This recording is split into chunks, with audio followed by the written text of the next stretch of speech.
श्री राम जय जय राम। को कही सकै प्रयाग प्रभावो, कलुष पंज कुंजर मृगराओ।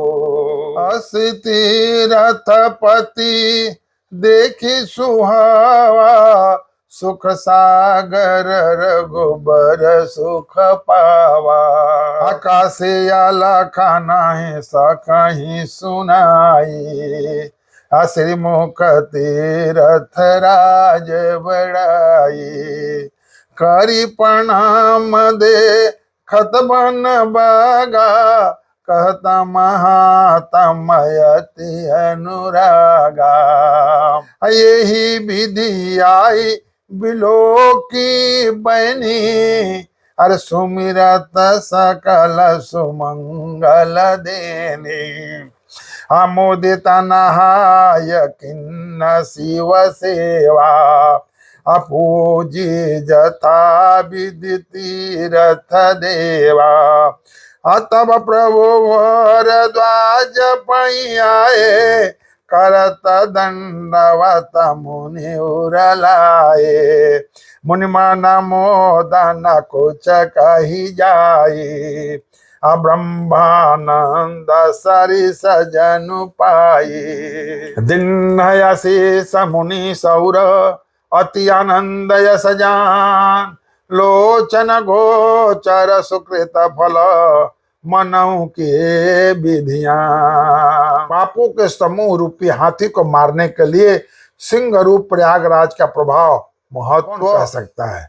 ऐसे सुहावने तीर्थ राज का दर्शन कर सुख के समुद्र रघुकुल श्रेणी श्री राम जी ने भी सुख पाया। उन्होंने अपने श्री मुख से सीता जी, लक्ष्मण जी, सखा गुहा को तीर्थ राज की महिमा कर सुनाई। तदंतर प्रणाम करके वन और बागीचों को देखते हुए और बड़े प्रेम से महात्मा कहते हुए, इसी प्रकार श्री राम ने आकर त्रिवेणी का दर्शन किया। त्रिवेणी गंगा जमुना सरस्वती जहाँ मिलती है उसी को त्रिवेणी कहते हैं। त्रिवेणी का दर्शन किया। आसमान करने से सब सुंदर मंगलों को देखने वाली है।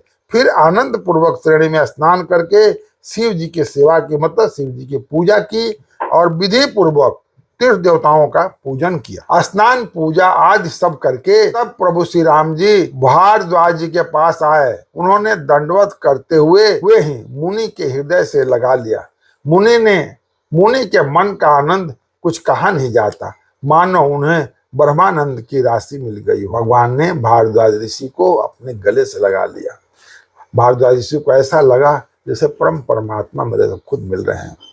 मुनीश्वर भारद्वाज ने आशीर्वाद दिया। उनके हृदय में ऐसा जानकर अत्यंत आनंद हुआ कि आज विधाता श्री सीता जी और श्री लक्ष्मण जी प्रभु श्री राम जी के दर्शन कराया, मानो हमारे संपूर्ण पुण्यों के फलों को लाकर आंखों को सामने कर दिया। कुशल प्रश्न करे आसन दीने, पूजी प्रेम परिपूर्ण कीने। कंद मूल फल अंकुर के, दिए मन मनो अमी के। सिए लखन जन सहित सुहाए, अति रुचि राम मूल फल खाए।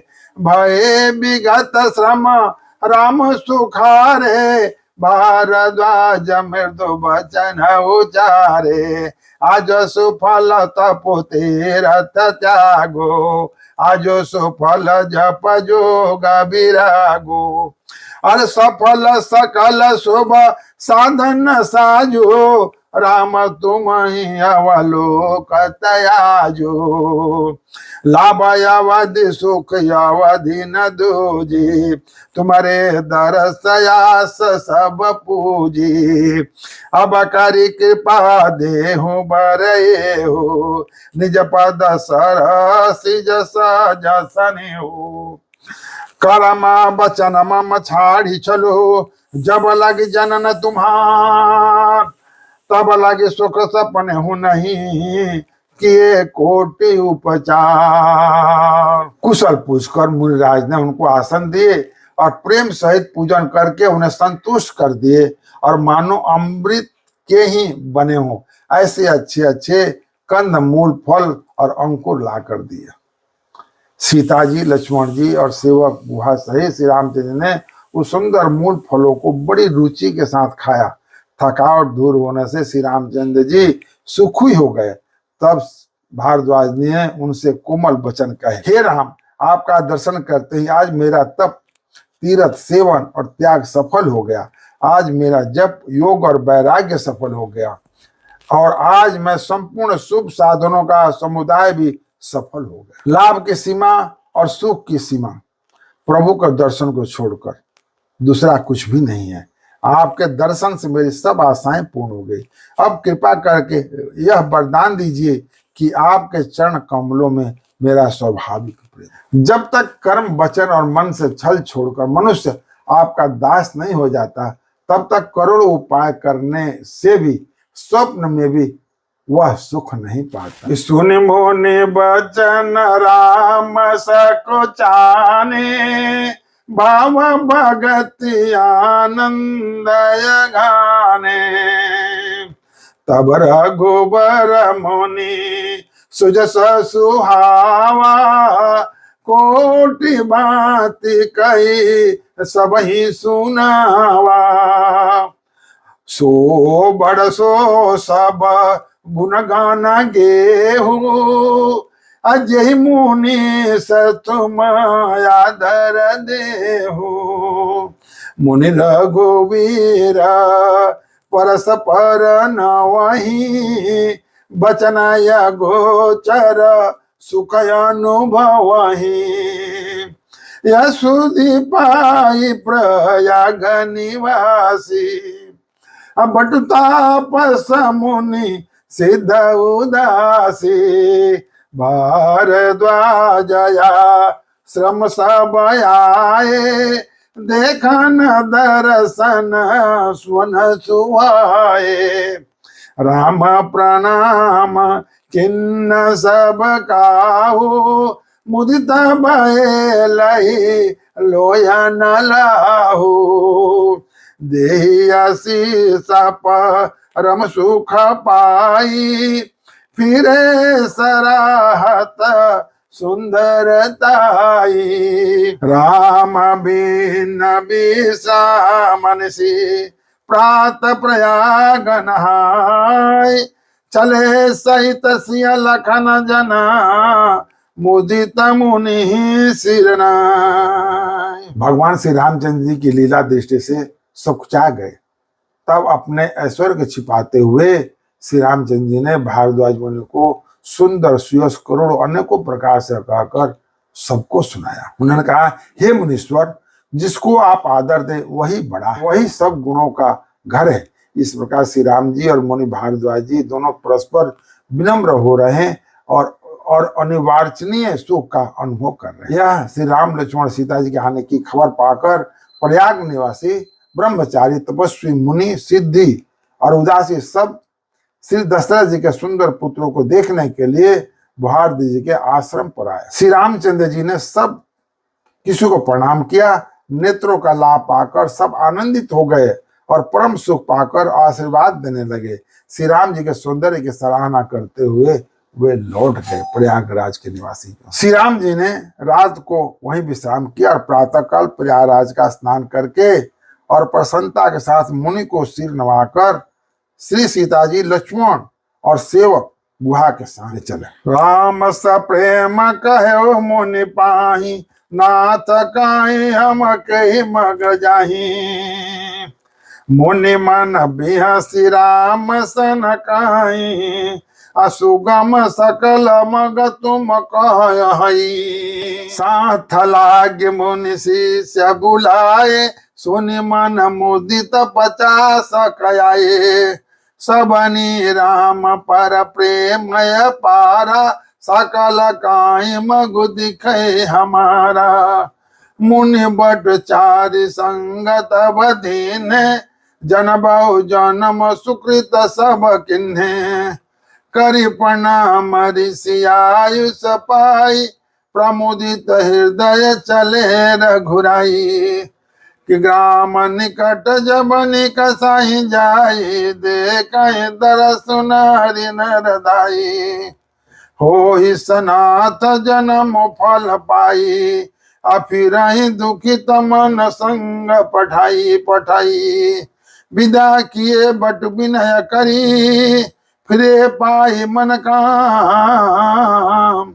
उतरी नहाए जमुन जल, जो शरीर समश्याम। चलते समय बड़े प्रेम से श्री राम जी ने मुनि से कहा, हे नाथ बताइए हम किस मार्ग से जाएं।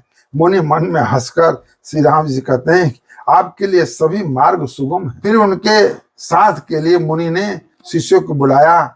साथ जाने के बाद सुनते हैं, चित्त में हर्षित हो कोई 50 शिष्य आ गए। सभी का श्री राम जी पर अपार प्रेम है। सभी कहते हैं कि मार्ग हमारा देखा हुआ है। तब मुनि ने चुनकर 4 ब्रह्मचारियों को साथ कर दिए, जिन्होंने बहुत जन्मों तक सकृत पुण्य किए थे। श्री रघुनाथ जी प्रणाम कर और ऋषि की आज्ञा पाकर हृदय में बड़े ही आनंदित होकर चले। जब वे किसी गांव के पास से होकर निकलते थे, तब स्त्री पुरुष दौड़कर उनके रूप को देखने लगते हैं। जन्म का फल पाकर वे सदा के अनाथ सनात हो जाते हैं और मन को नाथ के साथ जोड़कर शरीर से साथ न रहने कारण दुखी होकर लौट आते हैं। तदनंतर श्री राम जी ने विनती करके 4 ब्रह्मचारियों को विदा किया। वे मनचाही वस्तु अनन्य भक्ति पाकर लौटे। यमुना जी के पार उतरकर सबने यमुना जी के जल में स्नान किया, जो श्री रामचंद्र के शरीर के समान ही श्याम रंग का। सुनत तीर बसे नर नारी, दाये निज निज काज बिसारे। लखन राम सिय सुंदरताये, देखे कराई निज भाग्य बढ़ाई। अति लालसा बसही मन माही, नाओ गाँव पूछत सको चाही। जेठी न बहु भय बीरज सयाने, तिन कर जुगति राम पहचाने। सकल कथा तिन असबहि सुनाई, अब नहीं चले पितु आयुष पाई। सुनी सविषा सकल पछताही, रानी राया कीनी बलनाई। अवसर एक ताप सुहावा, तेज पुंज लघु वयस सुहावा।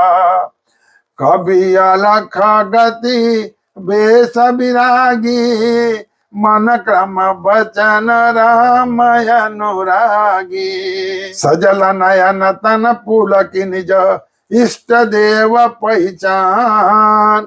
परे उदंड जिमि धरनि तल, दसान जाई बखान। यमुना जी किनारे पर रहने वाले स्त्री पुरुष यह सुनकर के निषाद के साथ 2 परम सुंदर सुकुमार नवयुवक और एक परम सुंदरी स्त्री आ रही हैं। सब अपना अपना काम भूलकर दौड़े और लक्ष्मण जी, श्री राम जी और सीता जी का सौंदर्य देखकर अपने भाग्य की बड़ाई कर। उनके मन में परिचय जानने की बहुत सी लालसाएं भरी है, पर वे नाम गांव पूछने से सुख चाहते हैं। उन लोगों में वयोवृद्ध और चतुर थे। उन्होंने युक्ति से श्री रामचंद्र जी को पहचान लिया। उन्होंने सब कथा सब लोगों को सुनाई कि पिता की आज्ञा पाकर वन को चले हैं। यह सुनकर सब लोग दुखित और पछता रहे हैं कि रानी और राजा ने अच्छा नहीं किया। उसी अवसर पर वहां एक तपस्वी आया, जो तेज का पुंज, छोटी अवस्था और सुंदर था। उसकी गति कवि नहीं जानते, अथवा वह कवि था जो अपना परिचय नहीं देना चाहता था। वह बैरागी के भेष में था और मन वचन तथा कर्म से श्री रामचंद्र जी का प्रेमी था। इस तेज पुंज तापस के प्रसंगों को कुछ टीकाकार क्षेपक मानते हैं और कुछ लोगों को देखने में यह अप्रासंगिक और ऊपर से जोड़ा हुआ सा जान पड़ता है, परंतु ये सभी प्राचीन पृथ्वियों में गोसाई जी अलौकिक अनुभवी पुरुष थे। पता नहीं यहाँ इस प्रसंग के रखने में क्या रहस्य है, परंतु यह छिपक तो नहीं है। इस तापस को जब कभी अलौकिक गति कहते हैं तब निश्चय पूर्वक कौन क्या कह सकता है। हमारी समझ से ये तापस या तो हनुमान जी थे अथवा ध्यानस्थ तुलसीदास, और अपने इष्ट देव को पहचान कर उसके नेत्रों में जल बहाया और शरीर पुलकित हो गया। वह दंड की भांति पृथ्वी पर गिर पड़ा। उसकी प्रेम विह्वल दशा को वर्णन नहीं किया जा सकता।